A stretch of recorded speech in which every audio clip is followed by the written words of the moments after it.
परमेश्वर यूसुफ और उसके परिवार को बचाता है।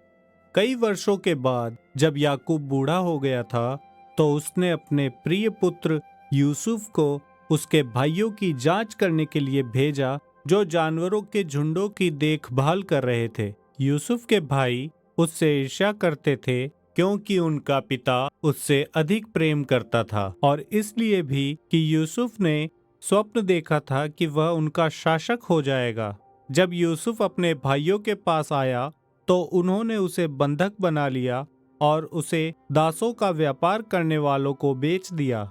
घर वापस लौटने से पहले यूसुफ के भाइयों ने यूसुफ के वस्त्र को फाड़कर बकरी के लहू में भिगो दिया। फिर उन्होंने वह वस्त्र अपने पिता को दिखाया, ताकि वह यह सोचे कि किसी जंगली जानवर ने यूसुफ को मार डाला है। याकूब बहुत उदास था। दासों का व्यापार करने वाले वे लोग यूसुफ को मिस्र ले गए। नील नदी के किनारे पर बसा हुआ मिस्र एक विशाल और शक्तिशाली देश था। उन दासों का व्यापार करने वालों ने यूसुफ को एक धनी सरकारी अधिकारी को दास के रूप में बेच दिया। यूसुफ ने अपने स्वामी की अच्छी तरह से सेवा की और परमेश्वर ने यूसुफ को आशीष दी। उसके स्वामी की पत्नी ने यूसुफ के साथ सोने की कोशिश की, परंतु यूसुफ ने इस रीति से परमेश्वर के विरुद्ध पाप करने से इनकार कर दिया। वह क्रोधित हो गई और यूसुफ पर झूठा आरोप लगा दिया। इसलिए उसे गिरफ्तार करके बंदी गृह भेज दिया गया। यहाँ तक कि बंदी गृह में भी यूसुफ परमेश्वर के प्रति सच्चा रहा और परमेश्वर ने उसे आशीष दी। 2 वर्षों के बाद यूसुफ अभी भी बंदी गृह में था, भले ही वह निर्दोष था। एक रात फिरौन ने, जैसा कि मिस्री लोग अपने राजाओं को पुकारते थे, 2 स्वप्न देखे जिन्होंने उसे अत्यंत विचलित कर दिया। उसका कोई भी सलाहकार उसे उन स्वप्नों का अर्थ नहीं बता पाया। परमेश्वर ने यूसुफ को स्वप्नों का अर्थ बताने की क्षमता प्रदान की थी। इसलिए फिरौन ने यूसुफ को बंदी गृह से अपने पास बुलाया। यूसुफ ने उसे उन स्वप्नों का अर्थ बताया और कहा, परमेश्वर भरपूरी की फसलों वाले 7 वर्षों के बाद अकाल के 7 वर्ष भेजने वाला है।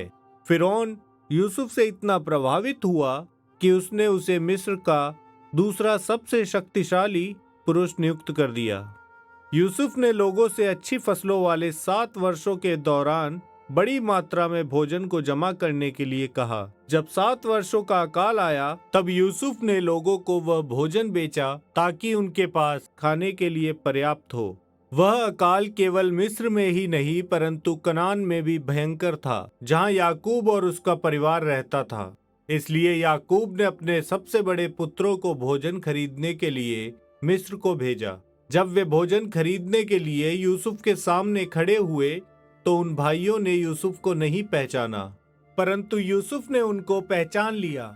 यह मालूम करने के लिए कि क्या वे बदल गए हैं, उनकी जांच करने के बाद यूसुफ ने उनसे कहा, मैं तुम्हारा भाई यूसुफ हूँ, डरो मत।